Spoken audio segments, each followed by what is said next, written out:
Today we are talking about something completely different. In the last episode, I talked about Frankie and how dumb he is. He doesn't understand how to fight. He doesn't know when to fight, how to fight, all these things. And in the video, I talked about how I love hockey and I've played my whole life. And I've had to throw down a time or two or 10 or countless times. And Samuel Styles 5031 watched the video and commented on it. And he said, there's no fighting in college hockey. You sure about that? In USA, stop trying to sound tough. Source, I'm a Canadian and play junior A hockey.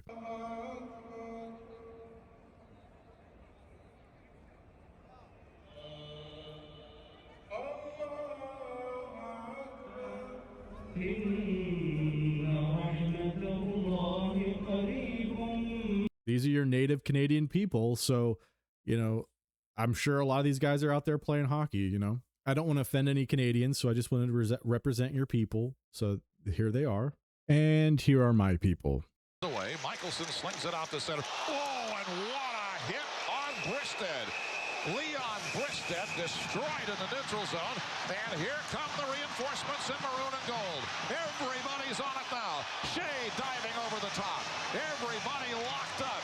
Bristed, who is the victim of that, exchanging it with Matt Poppy. And Bristed gets a little help down there from Lettieri. Everybody else piled up. I mean, I don't know what you call that. It looks a little bit fighty to me. Okay, that's just 11 years ago. Arizona versus Alaska, that's 2 years ago. Ooh, they got terrible coverage. Okay, here we go. Here's more fighting. Again. Oh, here we go now. Boy, Now it's a Donnybrook. Down the corner there. Oh, man, you got Ty Murchison down there. We got 4, 5, 6 players all locked up here to the right side, and the officials are going to have their hands full here. 5 seconds ticked off the clock. Huh. I mean, that looks a little fighty to me. What do we got here? Ness and Bruneski are going to square off at center ice. Here they go. They're throwing haymakers. Oh, my God. This ain't fighting. So it's Bruneski and Ness.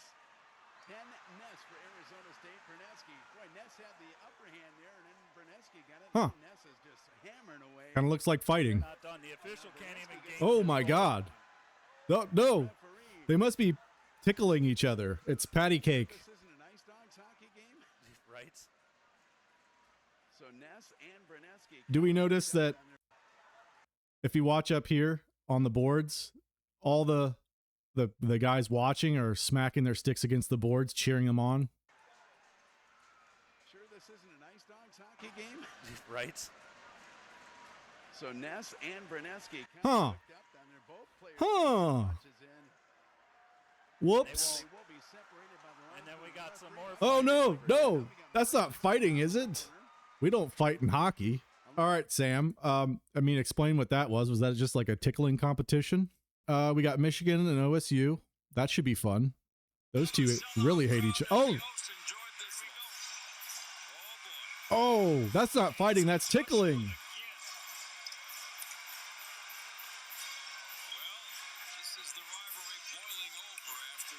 Huh.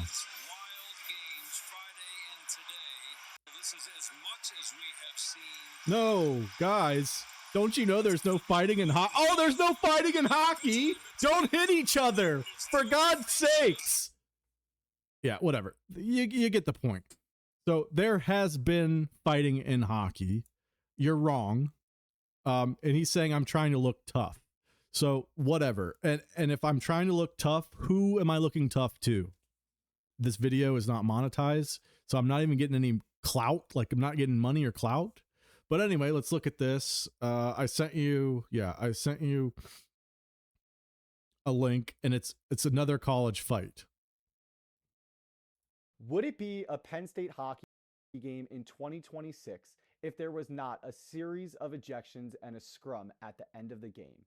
We get a good save here by Kevin Radler, and the Wisconsin player is going to try to ram himself into this goalie, and Nolan Collins takes offense to that. And we are going to get a series of cross checks into the back.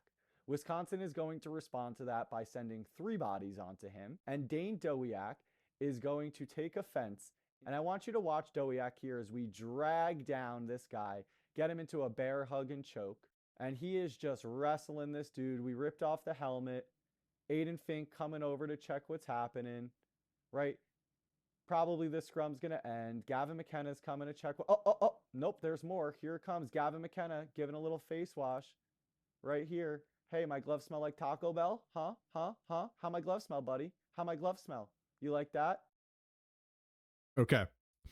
Don't you know there's no fighting in hockey? It's just tickling. So what I did was I made a post because, you know, Samuel's calling me out. So I'm like, post your gear, Sam. So I post my gloves and my stick. These are GX 7500 Eastons. They're New York Rangers colors because I bought these. Actually, I'm not going to tell you where I bought them from. I don't need any more doxing information, but suffice to say that these are extremely retro and they're from the 90s. I played with these from the time I was in middle school until the time I was in college. And why? I wore mismatch gear just because of the drip factor. I love these gloves. I actually retired them because I started wearing major holes in them. As you can see right here, I am a right-handed, or I'm a right-hander with a left-handed shot. So I'm always going to wear a hole in the glove at the top of the stick. So then I also showed my Easton Bubble carbon fiber stick with a Iserman blade, carbon fiber blade. And Samuel says, I gotta say, he says respect for the color, for the Habs, and he says I'm using an Easton 2-piece comp, like it's 1997. It ain't a 2-piece, Bubby. It's a 3-piece. Get it right. And if you don't know the era, you don't know that it's a 3-piece, because in the top, there's a blank. There's a wooden blank in all of these 3-piece sticks. If you need extra height, you add a different length blank. So I used this bubble from the time I was in middle school until the time I was in college. I never broke a blade, never broke a stick, and the motherfucker is a 110 flex. Now, let me explain this. In hockey, they make different flexes for the shafts. The lighter the flex, the lower the number. So I had a 110. My dad got me this stick when I was in middle school. So I played with a 110 flex stick, which is like a man stick, heavy duty, from the time I was in middle school until college. And let me explain something. You can't lift a puck with this. You have to be extremely strong to lift a puck with a 110 flex.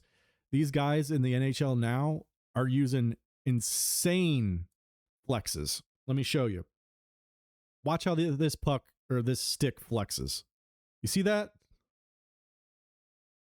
That's how he gets so much lift on the puck. That's not necessarily NHL, but that amount of flex is like a woman's flex. That's like a woman's stick. But that's what guys are using these days because it gives you a massive advantage to be able to get the puck off the ground. Unless you just train with a freaking tank of a twig. And that's what you use, because that's what I've used my entire life, a 110 flex.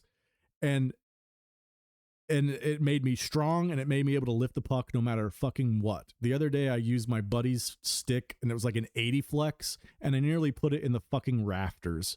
So yeah, it's dangerous. These extreme flexes are dangerous because if you've trained on something else, you're like a freaking monster. You can't keep the puck on the ice anymore.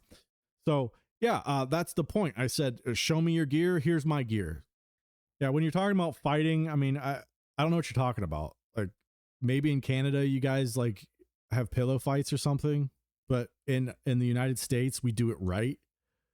We do it the United States way. So we actually fight. Okay. All right. I just want to let you know you're admonished because you didn't post your gear. But you do get 1 point because you liked my gloves. So consider yourself admonished, Samuel. And don't give me that shit where you're like, well, I haven't kept my gear since uni. Who even says uni? I haven't kept my gear since uni when I was learning my A through Zs.